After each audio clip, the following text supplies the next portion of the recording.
Hello dear student. तो आज हम लोग स्टार्ट करने जा रहे हैं जो 11th क्लास के ऑर्गेनिक केमिस्ट्री का जो पढ़ रहे थे उसी का नेक्स्ट पार्ट स्टार्ट करने जा रहे हैं। लेकिन ये जो नेक्स्ट पार्ट है ना, ये बहुत important, most important lecture for ever है। नीट में एक क्वेश्चन फिक्स है, 100% फिक्स है, क्वेश्चन इससे आना ही आना है। जेईई मेंस में क्वेश्चन आता भी है, नहीं भी आता। क्वेश्चन जेईई मेंस को देखो, जेईई मेंस को 30 क्वेश्चन आते हैं, नीट में क्या होता है तुम्हारे 45 क्वेश्चन आते हैं। तो जेईई मेंस में आ भी सकता, नहीं आ सकता, लेकिन इंपॉर्टेंट बहुत माना जाता है, क्योंकि आने की चांसेस अगर 50% भी किसी चीज़ के हैं उसमें एक ही लेक्चर से, मतलब थोड़े से भी पार्ट से, तो वो 50% अगर हमारे बहुत मोस्ट इंपॉर्टेंट में मान लिया। और 12th के हिसाब के इंपॉर्टेंट बहुत ज़्यादा है, 11th में मोस्ट इंपॉर्टेंट है। तो 11th 12th NEET JEE mains चारों के लिए, और जितने भी अदर खासकर सीयूटी जो हो रहा है इस टाइम, सीयूटी में एक क्वेश्चन आता है। इस बार के में जो सीयूटी का क्वेश्चन आया हुआ था। तो ये जो लेक्चर आज का लेक्चर है, किसी भी एग्जाम की प्रिपरेशन कर रहे हो, किसी भी ऑल ओवर एग्जाम, किसी भी एग्जाम की अगर प्रिपरेशन कर रहे हो आप लोग, या स्टेट बोर्ड, कोई भी स्टेट हो, डजंट मैटर, सीबीएसई हो, यूपी हो, कोई भी मतलब गुजरात, कोई भी बोर्ड हो, डजंट मैटर, हर एक स्टेट बोर्ड के लिए भी मोस्ट इंपॉर्टेंट लेक्चर ये होने वाला है। ठीक है, तो 2 नंबर अगर पक्के करने हैं तो या नीट का ये क्वेश्चन कंप्लीट करना है, एकदम पक्का करना है, तो ये लेक्चर जरूर देखें। Okay,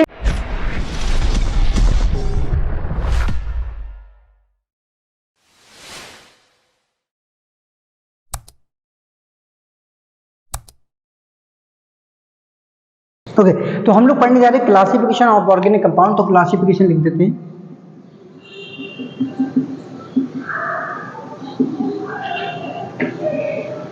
classification of organic compound, यानी ऑर्गेनिक कंपाउंड कितने प्रकार के होते हैं, उन्हीं के बारे में हमें फुल डिटेल्स चाहिए, क्योंकि बहुत ही ज्यादा इंपॉर्टेंट है। ठीक है, समझते हैं जरा। सबसे पहले उनके नाम क्या क्या होते हैं, किस प्रकार से उनको समझते हैं, सब चीजों के बारे में हम लोग एक एक करके उसको पढ़ने जा रहे हैं। तो सबसे पहले बात करते हैं ऑर्गेनिक कंपाउंड कितने टाइप्स के होते हैं। तो ये 2 टाइप्स में डिवाइडेड हो जाते हैं। कौन कौन से?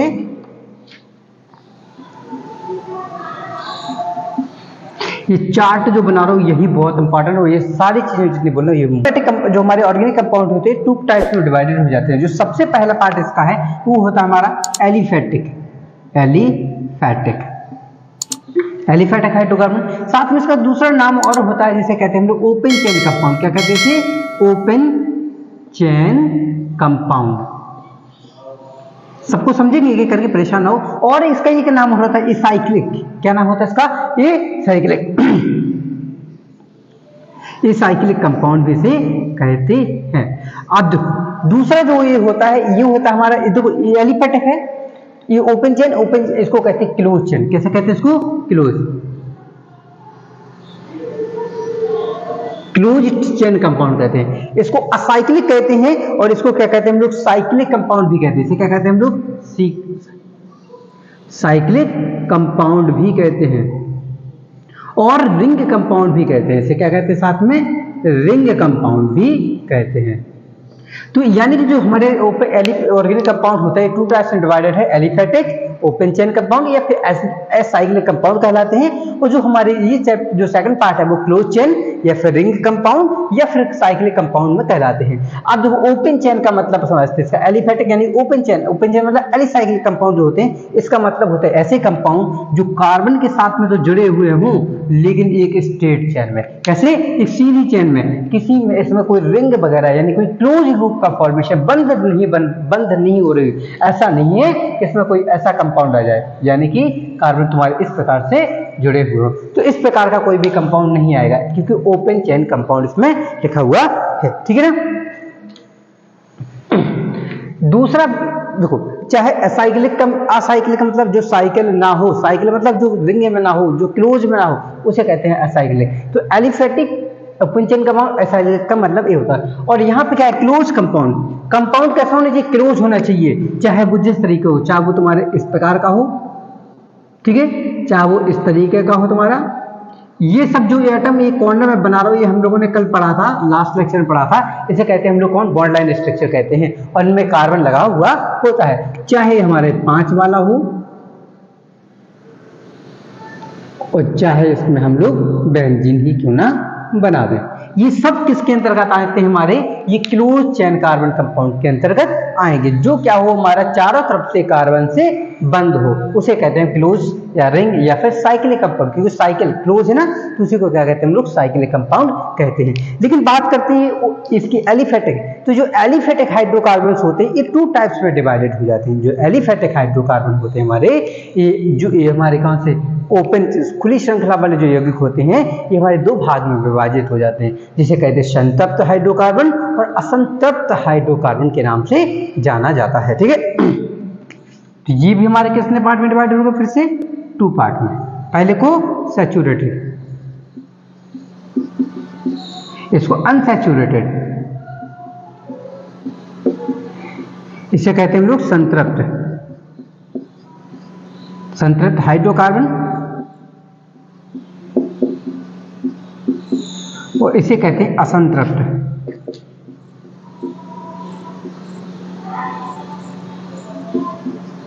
हाइड्रोकार्बन। ठीक है, अच्छा ये हाइड्रोकार्बन अब होते क्या हैं, तो ऐसे कंपाउंड जो हाइड्रोजन तथा कार्बन से मिलकर बने, देखो उसी में छुपा हुआ कुछ एक्स्ट्रा नहीं है, हाइड्रो मतलब हाइड्रोजन और कार्बन मतलब कार्बन, ऐसे कंपाउंड जो हाइड्रोजन तथा कार्बन से मिलके बने हुए हों उसे क्या कहते हैं हम लोग, हाइड्रोकार्बन कहते हैं। ठीक है, ओके, ठीक है। संतृप्त का मतलब समझते हैं, तो संतृप्त का हाइड्रोकार्बन का मतलब होता है, यानी सैचुरेटेड हाइड्रोकार्बन का मतलब होता है ऐसे हाइड्रोकार्बन जो कार्बन कार्बन के बीच में सिंगल बॉन्ड हो। कैसे, कार्बन कार्बन के बीच में क्या हो, केवल और केवल सिंगल बॉन्ड हो। कैसे, CH3 सिंगल बॉन्ड CH3, क्या नाम है इसका, एथेन। यानी कि जितने भी हमारे एल्केन श्रेणी के, यानी कि जो हमारे एल्कीन सीरीज के कंपाउंड्स होते हैं, यौगिक होते हैं, वो सारे के सारे कहाँ आते हैं, हमारे संतृप्त हाइड्रोकार्बन के अंतर्गत में आते हैं। ठीक है, फिर सेकंड आता है हमारा असंतृप्त। तो असंतृप्त हाइड्रोकार्बन का मीनिंग होता है ऐसे कंपाउंड जिनमें कार्बन कार्बन के बीच में तो डबल बॉन्ड हो या कार्बन कार्बन के बीच में ट्रिपल बॉन्ड हो। यानी कि डबल बॉन्ड वाले, यानी कि एल्कीन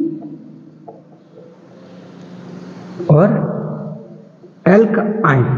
जो एल्कीन और एल्काइन होते हैं ये क्या होते हैं, हमारे असंतृप्त हाइड्रोकार्बन यानी कि अनसैचुरेटेड हाइड्रोकार्बन के अंतर्गत में आते हैं। ठीक, एक बार इतने को समझो, क्लोज चेन, सॉरी हमारे पहले का एलिफेटिक या फिर ओपन चेन कंपाउंड या फिर असाइक्लिक कंपाउंड, ऐसे कंपाउंड जो क्या होते हैं कार्बन कार्बन की एक सीधी श्रृंखला में जुड़े हुए होते हैं, उन्हें क्या कहते हैं हम लोग, ओपन चेन कंपाउंड कहते हैं। ये 2 प्रकार के होते हैं, सैचुरेटेड और अनसैचुरेटेड, मतलब संतृप्त हाइड्रोकार्बन और असंतृप्त हाइड्रोकार्बन। संतृप्त हाइड्रोकार्बन का मतलब है जब कार्बन कार्बन के मध्य केवल एक ही बॉन्ड हो, एक ही लोग है बीच में, तो सैचुरेटेड में आ जाएंगे। जैसे कि एल्कीन, खासकर इसमें पूरे एल्कीन सीरीज के जितने भी कंपाउंड होते हैं वो सब के सब सैचुरेटेड में आते हैं। फिर सेकंड आता है हमारा अनसैचुरेटेड हाइड्रोकार्बन, और अनसैचुरेटेड हाइड्रोकार्बन वो हाइड्रोकार्बन कहलाते हैं जब कार्बन कार्बन के बीच में डबल बॉन्ड या फिर कार्बन कार्बन के बीच में ट्रिपल बॉन्ड हो। ठीक है, तो ये कहलाते हैं हमारे अनसैचुरेटेड हाइड्रोकार्बन कहलाते हैं। ओके, अब बात करते हैं क्लोचेन। तो क्लोचेन ऐसे कंपाउंड जो क्या होते हैं चारों तरफ से रिंग के फॉर्मेशन में हो, चारों तरफ से क्लोज हो, कार्बन कार्बन से जुड़ के एक वृंद श्रृंखला का फॉर्मेशन, एक क्लोज श्रृंखला का फॉर्मेशन कर ले तो उसे क्या कहते हैं, क्लोचेन, यानी कि वृंद श्रृंखला यौगिक के नाम से जानते हैं। अच्छा, होते कितने प्रकार के हैं, तो इनके बारे में भी तो पढ़ना है। तो ये भी कितने प्रकार के हमारे होते हैं, 2 प्रकार के। ये भी कितने टाइप्स के हमारे, 2 टाइप्स के होते हैं। कौन कौन से, एक होता हमारा होमोसाइक्लिक, तो एक होता हमारा हेट्रोसाइक्लिक कंपाउंड यौगिक। ठीक है, यानी कि तो होमोसाइक्लिक कंपाउंड, ये क्या होते हैं हेट्रोसाइक्लिक, यानी विषम ओके छोड़ो, होमोसाइक्लिक क्या कहते हैं, हेट्रोसाइक्लिक कंपाउंड। इंग्लिश में भी यही पढ़ते हैं, हिंदी में भी यही पढ़ते हैं, कोई स्पेशल नेट का नाम नहीं दिया गया हुआ है। ठीक है, होमो का मतलब क्या होता है, सेम, समान। होमो का मतलब क्या होता है, समान। देखो इसका मतलब क्या होता है तुम्हारा, समान। ठीक है, साइक्लिक में यानी कि एक ऐसे कंपाउंड जिसमें समान प्रकार के ही कार्बन लगे हुए हों। अच्छा, कार्बन, अरे मतलब दूसरा कोई ना आ जाए बीच में, इसलिए मैंने कार्बन बोला है। तो यहाँ ऐसे कंपाउंड जिनमें समान प्रकार के ही यौगिक से मिलके बना हुआ हो उसे क्या कहते हैं हम लोग, होमोसाइक्लिक कंपाउंड कहते हैं। और हेट्रोसाइक्लिक कंपाउंड का मतलब ये होता है जिसमें एक कोई अलग कार्बन के अलावा कोई दूसरा एलिमेंट आके बीच में बैठ जाए तो उसे क्या कहते हैं हम लोग, हेट्रोसाइक्लिक कंपाउंड कहते हैं। जैसे समझो लड़कों लड़कों की गैंग है, ठीक है, लड़के लड़के 10 लोग 10 लोग में अच्छी दोस्ती, कहीं भी जाते हैं वो साथ में जाते हैं। अब उसमें एक लड़की आ जाए, 9 लड़के एक लड़की, अब ये क्या हुआ, एक लड़की आ गई ना, ये क्या हो गई, हेट्रो हो गई, मतलब क्या हो गई, हेट्रोसाइक्लिक हो जाएगी, यानी कि कार्बन जो लड़के थे लड़कों के बीच में कोई एक्स्ट्रा आ गया तो वो हेट्रो, और अगर लड़के लड़के हुए तो होमो। इस तरीके से भी तुम इसको समझ सकते हो। कैसे एग्जांपल से समझते हैं, होमो, जैसे एक कार्बन का कंपाउंड बना, इसमें चारों तरफ क्या है, केवल कार्बन ही है, ठीक है, ये बेंजीन बनी हमारी।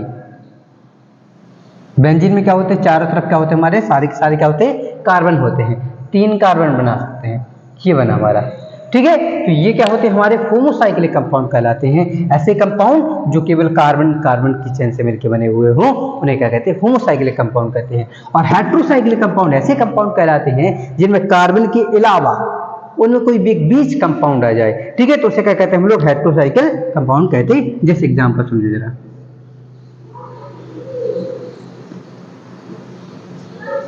ई कंपाउंड लिखा हुआ है, ठीक है, और बनवाते हैं, इसी प्रकार से काफी होते हैं।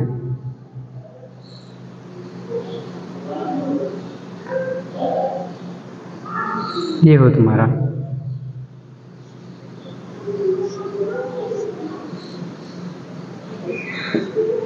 ये कंपाउंड की बात करते हैं। इनमें देखो क्या है, ये होने चाहिए कि इधर भी कार्बन, इधर कार्बन, इधर कार्बन, इधर कार्बन, इधर कार्बन, लेकिन बीच में एक नाइट्रोजन भाई साहब आ गए टांग अड़ाने, आ गए ना।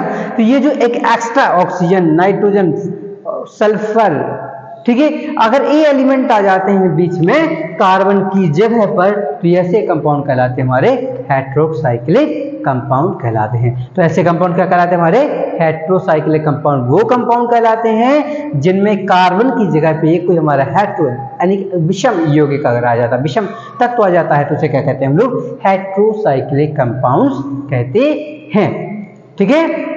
फिर अच्छा, इनके आगे भी तो होता है कुछ। अब बात करते हैं यहां से जो नेक्स्ट बताने जा रहा हूं, ये बहुत इंपॉर्टेंट है। कौन सा, अब जो हमारे होमोसाइक्लिक कंपाउंड होते हैं ये 2 टाइप्स के होते हैं। होमोसाइक्लिक कंपाउंड्स कितने प्रकार के होते हैं हमारे, ये होते हैं हमारे 2 प्रकार के। कौन कौन से, एक होते हैं एलिसाइक्लिक, क्या होते हैं हमारे,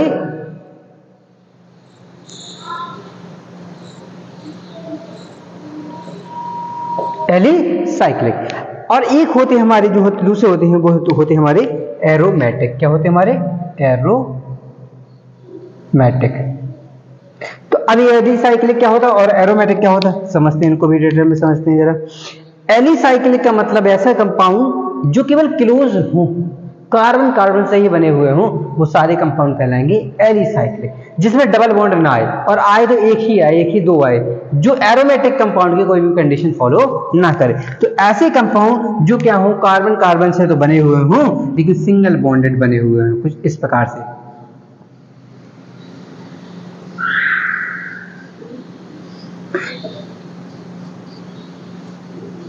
ये क्या से कंपाउंड है तुम्हारे, ये कंपाउंड कहलाएंगे तुम्हारे एलिसाइक्लिक कंपाउंड कहलाएंगे। अच्छा, डबल बॉन्ड नहीं हो सकता क्या, हो सकता है, बिल्कुल हो सकता है, ऐसी बात नहीं हुआ, होगा।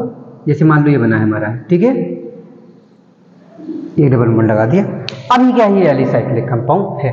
अच्छा, एरोमेटिक क्या होते हैं फिर, तो एरोमेटिक कंपाउंड वो कंपाउंड होते हैं कि जो क्या करें, 3 कंडीशन को फॉलो करेंगे, वही क्या कहलाते हैं तुम्हारे एरोमेटिक कंपाउंड कहलाते हैं। अभी 3 कंडीशन कौन कौन सी होती है, तो पहली बात तो ये क्या होना चाहिए, क्लोज रूप होना चाहिए, पहली बात तो, ठीक है, और साथ में क्या होना चाहिए, जो एरोमेटिक कंपाउंड वही कंपाउंड कहलाएंगे जो हर एक कार्बन पर sp2 हाइब्रिडेशन हो, ठीक है, वो क्या कहलाते हैं हमारे एरोमेटिक कंपाउंड्स कहलाते हैं। अब ये भी 2 प्रकार के होते हैं एक्चुअली, जो एरोमेटिक कंपाउंड होते हैं, ये पहली बात तो क्लोज रूप होने चाहिए और हर एक कार्बन पर sp2 हाइब्रिडेशन होना चाहिए। अब हाइब्रिडेशन कैसे निकालते हैं, तो जो सेकंड लेक्चर है आप लोग उसको देख सकते हैं, ठीक है ना। तो aromatic compounds are those compound which have the double bond in the carbon atom chain. तो ऐसे कंपाउंड जो क्या हो, कार्बन एटम के साथ में डबल बॉन्ड से जुड़े हुए होंगे और साथ में sp2 हाइब्रिडेशन को रिप्रेजेंट करते होंगे, उन सारे कंपाउंड को क्या कह सकते हैं हम लोग, एरोमेटिक कंपाउंड्स कह सकते हैं। लेकिन की कंडीशंस हमें पढ़नी है। एक्चुअली क्या होते हैं, ये भी 2 प्रकार के डिवाइडेड हो जाते हैं। ये कितने भाग के होते हैं तुम्हारे, 2 टाइप्स के हो जाते हैं।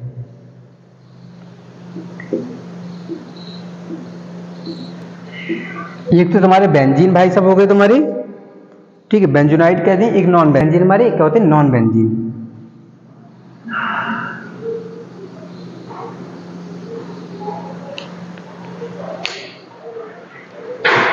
तो बेंजीन वाले कंपाउंड ऐसे कंपाउंड कहलाएंगे जो एरोमेटिक की कंडीशन की सारी कंडीशन को क्या करते हो, फॉलो करते हो। अब इसकी कंडीशन देखो, यहाँ पर कौन कौन सी कंडीशन इसकी होती है। तो पहली कंडीशन क्या होनी चाहिए, एक क्लोज होना चाहिए, कंपाउंड मस्ट बी क्लोज। दूसरी कंडीशन कहता है compound must be planar, compound कैसा होना चाहिए तुम्हारा, प्लेनर होना चाहिए। अबे प्लेनर क्या होता है, तो प्लेनर से याद रखना कि जो भी जितने भी तुम्हारे उस कंपाउंड में कार्बन लगे हुए हो वो हर एक कार्बन एटम पर sp2 हाइब्रिडाइजेशन आना चाहिए। अगर हर एक कार्बन पर sp2 हाइब्रिडेशन आएगा तो वो कंपाउंड प्लेनर कहलाता है। ठीक, तीसरी कंडीशन क्या होती है हमारी, तीसरी कंडीशन कहता है ऐसे कंपाउंड जो कि क्या हो, हकल्स रूल का फॉलो करें।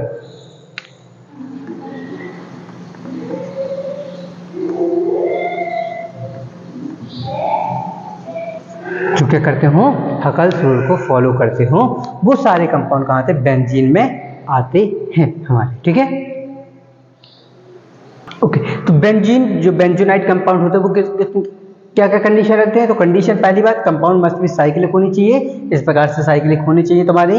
दूसरी बात वो हर एक कार्बन पर sp2 हाइब्रिडेशन होने चाहिए और हकल्स रूल का फॉलो करना चाहिए। अगर हकल्स रूल क्या होता है अभी बताता हूँ, वेट करो बस 2 मिनट और, उसको भी बताता हूँ। ठीक है, हाँ उससे पहले वीडियो को लाइक कर दो अगर वीडियो को लाइक नहीं किया है तो। ठीक है, चलो अब नॉन बेंजोनाइड कंपाउंड क्या होते हैं, तो ऐसे कंपाउंड जो हकल्स रूल को फॉलो ना करते हो उन सारे कंपाउंड को क्या करते हैं, नॉन बेंजोनाइड कंपाउंड कहते हैं। या फिर प्लेनर sp2 हाइब्रिडेशन ना निकले किसी कारण पर भी तो वो कैसे होते हैं, नॉन बेंजोनाइड कंपाउंड कहलाते हैं। तो जो हकल रूल या फिर प्लेनर नहीं होते हैं उन कंपाउंड को क्या कहते हैं हम लोग, नॉन बेंजोनाइड कंपाउंड्स कहते हैं। ठीक है, इस बात को पूरा इस चार्ट को बिल्कुल याद कर लो। याद क्या करना है, समझ में नहीं आया क्या, समझ में नहीं आया तो बोल देना, दोबारा बता दूंगा। ठीक है, तो इस चार्ट को बिल्कुल अच्छे से तैयार कर लो। कैसे, ऑर्गेनिक कंपाउंड 2 प्रकार क्लासिफाई होते हैं, एलिफेटिक ओपन चेन कंपाउंड या फिर एलिसाइक्लिक कंपाउंड जिसे कहते हैं। इसका मतलब होता है कि कार्बन कार्बन क्या हो, एक सीधे चेन में लगे हो, एक इधर है एक इधर एक इधर एक इधर एक इधर ऐसे लगे हो। लेकिन जो दूसरा वाला होता है इसे कहता है क्लोज रिंग, मतलब क्या बनाता हो, एक क्लोज रिंग का फॉर्मेशन करता हो। जैसे कि अगर हम हाथ को अगर बात करें, ये हाथ ऐसे सीधे फैलाए हैं तो हमारा ओपन चेन है, लेकिन अगर हाथ को क्या कहते हैं हम एक शेप बना दें, ठीक है, मान लो कुछ इस प्रकार से ये इस टाइप का शेप बनाया, मान लो बेंजीन टाइप को बना नहीं है, बेंजीन टाइप का समझ लेना, या फिर कुछ इस प्रकार से ट्रायंगल तो बना सकते ना, ये ट्रायंगल बना हुआ हमारा। ठीक है, ट्रायंगल, तो ट्रायंगल टाइप के कोई भी शेप हो गया, या फिर स्क्वायर टाइप का, जैसे ये बना हुआ हमारा, ये क्या है, स्क्वायर बना हुआ है ना, स्क्वायर टाइप बना कि नहीं बना हुआ है स्क्वायर। ठीक है, तो इस टाइप के अगर कोई भी शेप होते हैं तो ये क्या कहलाते हैं हमारे, ये क्लोज लूप में कहलाएंगे। फिर हमने पढ़ा कि जो एलिफेटिक होते हैं 2 प्रकार के, एक सैचुरेटेड एक अनसैचुरेटेड, मतलब संतृप्त हाइड्रोकार्बन और असंतृप्त हाइड्रोकार्बन। तो संतृप्त हाइड्रोकार्बन वो कार्बन कहलाते हैं जिनमें कार्बन कार्बन के बीच में केवल सिंगल बॉन्ड पाया जाता है, यानी कि एल्केन परिवार के सारे तत्व जो होते हैं वो संतृप्त हाइड्रोकार्बन कहलाते हैं। जबकि असंतृप्त हाइड्रोकार्बन का मतलब वो जब कार्बन कार्बन के बीच में डबल बॉन्ड या फिर कार्बन कार्बन के बीच में ट्रिपल बॉन्ड आ जाए तो उसे क्या कहते हैं, अनसैचुरेटेड हाइड्रोकार्बन कहते हैं। फिर बात करते हैं क्लोजर, ये भी 2 प्रकार के होते हैं, एक होमोसाइक्लिक एक हेटेरोसाइक्लिक कंपाउंड होते हैं। होमोसाइक्लिक वो कंपाउंड्स कहलाते हैं जिनमें कार्बन कार्बन के बीच कार्बन कार्बन ही केवल जुड़े हुए हों और कंपाउंड साइक्लिक होना चाहिए, कार्बन कार्बन के अलावा कोई भी कंपाउंड नहीं आना चाहिए। जबकि हेटेरोसाइक्लिक कंपाउंड ऐसे कंपाउंड्स कहलाते हैं जिनमें कार्बन कार्बन तो हो लेकिन एक कोई अब कार्बन के स्थान पर एक कोई कार्बन की पोजीशन पे चेंज कर दे कोई अनदर एलिमेंट के साथ, कोई दूसरे एलिमेंट के साथ, कौन कौन से, ऑक्सीजन, नाइट्रोजन या फिर सल्फर के साथ में अपनी पोजीशन शेयर कर ले, उसे कहते हैं हेटेरोसाइक्लिक कंपाउंड। फिर जो होमोसाइक्लिक कंपाउंड होते हैं ये 2 प्रकार के होते हैं, एक कहते हैं एलिसाइक्लिक, एक होता है एरोमेटिक कंपाउंड होते हैं। एलिसाइक्लिक ऐसे कंपाउंड होते हैं जो कार्बन कार्बन से तो बने हुए हों लेकिन उनमें सिंगल बॉन्ड हो, तो ऐसे कंपाउंड को क्या कहते हैं हम लोग, एलिसाइक्लिक कंपाउंड्स कहते हैं। यानी कि इन कार्बन के कंपाउंड पर एक कंपाउंड बने हैं, इस हर एक कार्बन कम से कम sp3 हाइब्रिडेशन होनी चाहिए, ज्यादा से ज्यादा क्या होनी चाहिए, sp3 हाइब्रिडेशन। देखो इस पर भी sp3 निकलेगा, इस पर भी निकलेगा, इस पर भी निकलेगा, सब पे निकलेगा, यहाँ sp2 एक दो से कोई दिक्कत नहीं है, लेकिन मोस्टली क्या होना चाहिए, sp3 हाइब्रिडेशन वाले कंपाउंड होने चाहिए। दूसरा एरोमेटिक, एरोमेटिक कंपाउंड का मतलब ये होता है बेंजीन से। बेंजीन का मतलब होता है इन 3 कंडीशन से ऐसे कंपाउंड यानी कि एरोमेटिक कंपाउंड वो कंपाउंड कहलाते हैं जो क्लोज हो, प्लेनर हो और क्या हो, हकल्स रूल को फॉलो करते हैं, उनको कहते हैं हम लोग एरोमेटिक कंपाउंड्स कहते हैं।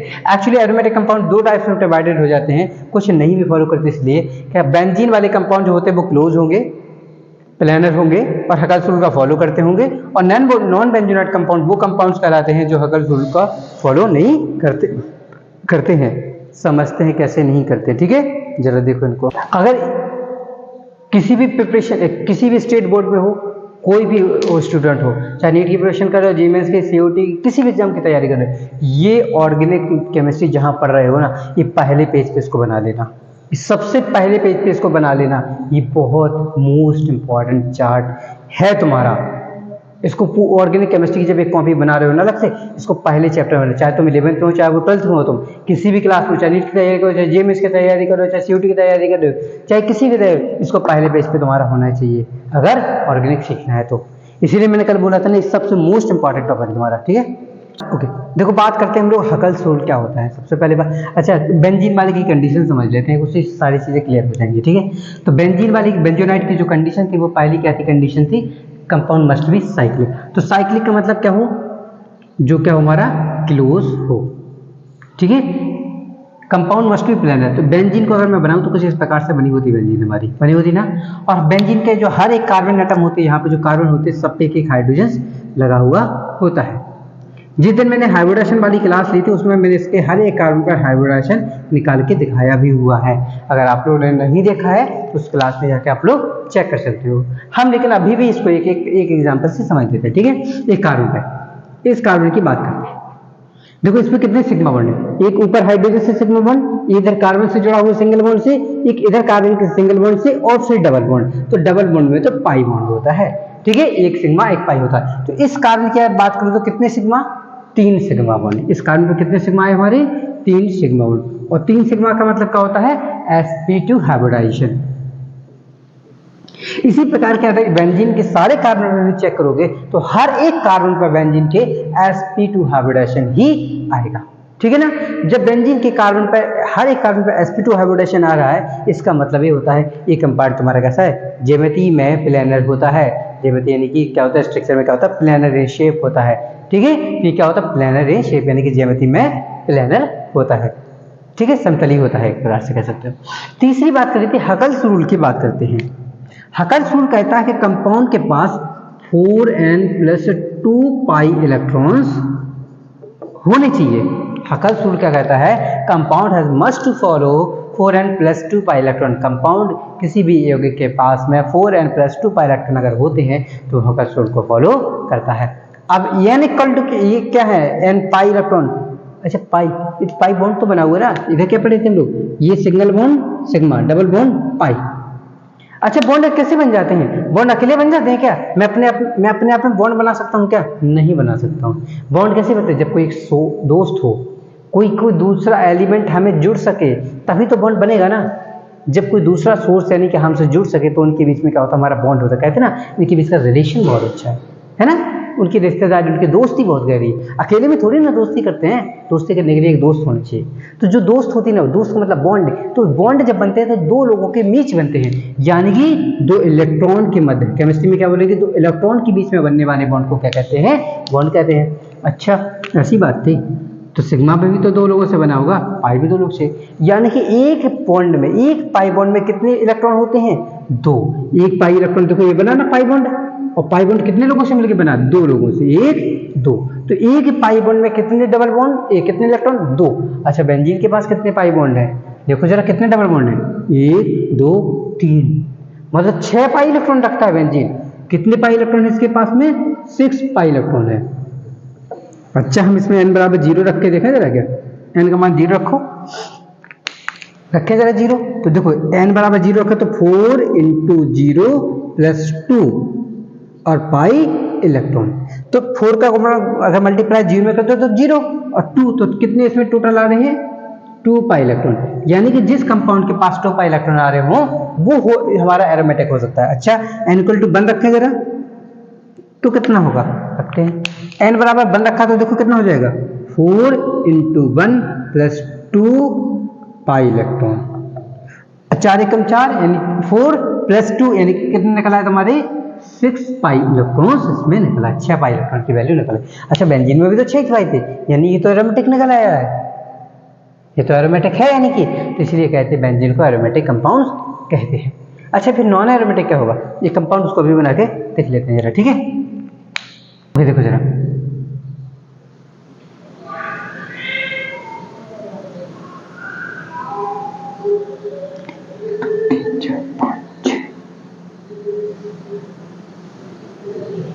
ठीक है, चलो इस कंपाउंड को देखो जरा, इस कंपाउंड में क्या है, एक छोड़ एक डबल बॉन्ड लगा लो, 2 ही आ रहा है क्या, नहीं देखो जरा इसमें 1 2 3, हाँ यहाँ पर डबल बॉन्ड से ऑक्सीजन लगा हुआ है, ये कोई कंपाउंड लिखा हुआ हमारा है, इसका नाम होता है ट्रोपिन।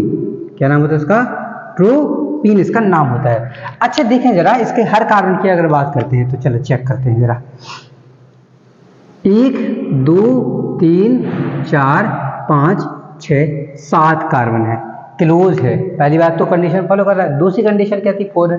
क्या होना चाहिए, प्लेनर होनी चाहिए, कि हर एक कार्बन पर जो हाइब्रिडेशन होनी चाहिए वो कितना होना चाहिए, sp2 होना चाहिए। हम किसी भी कार्बन पर बात कर ले कि हाइड्रोजन लगा हुआ है, और किसी भी कार्बन पर देखें, इसमें हर कार्बन की बात करते हैं तो हर कार्बन पर sp2 निकल रहा है। इसकी बात कर लो तुमने, 1 इलेक्ट्रॉन 2 3 पाई बॉन्ड 3 सिग्मा, तो मतलब क्या होगा, इस पे भी sp2 ही निकल रहा है, तो इसके हर कार्बन पे sp2 भी है। अच्छा दूसरी कंडीशन भी फॉलो करते हैं, क्या तीसरी कंडीशन फॉलो कर रही क्या चेक करें, क्या करता था, तीसरी कंडीशन हकर्स रूल को फॉलो करना चाहिए। कितने पाई इलेक्ट्रॉन होने चाहिए थे, 6। अगर n का मान कितना रख, 2 रख दे जरा, इसमें देखो n का मान रखो 2, तो n बराबर 2 रखेंगे तो कितना हो जाएगा, देखो जरा 4 दूनी 8, तो 8 प्लस 2 यानी कि 10 पाई इलेक्ट्रॉन होने चाहिए थे। और देखो इसके पास कितने हैं, 2, एक डबल बॉन्ड में 2, 2 नी 4, 2 नी 6 और 2 8, तो इस कार्बन के पास कितने पाई इलेक्ट्रॉन है, 8 पाई इलेक्ट्रॉन है। और 8 पाई इलेक्ट्रॉन में ये एरोमेटिक की कंडीशन यानी बेंजीन की कंडीशन को फॉलो नहीं करेगा, यानी कि हकर्स रूल को फॉलो नहीं करेगा, और हकल रूल को ही फॉलो नहीं करेंगे तो ये कंपाउंड तुम्हारा नॉन बेंजोनाइड में ये आ जाएगा, ठीक है। तो ऐसे कंपाउंड कहलाते हैं हमारे नॉन बेंजोनाइड कंपाउंड जो क्या हो, तुम्हारे क्या हो, हकल रूल को फॉलो ना करें। ओके, बस इतना सा ये तुम्हारा लेक्चर था, लेकिन मोस्ट इंपॉर्टेंट लेक्चर है ऑर्गेनिक केमिस्ट्री का। अगर ऑर्गेनिक केमिस्ट्री याद करनी है, सीखना है, तो ये पता होनी चाहिए सारी चीजें, ठीक है। अगर कोई इसमें भी कोई डाउट आता है तो कमेंट सेक्शन में पिन कर दीजिए। बाकी वीडियो को लाइक से सब्सक्राइब जरूर करिए, अपने दोस्तों के साथ, अपने क्लासमेट के साथ में शेयर जरूर करिए इसको, वीडियो को, बहुत इंपॉर्टेंट वीडियो क्योंकि वाला। Okay, thank you.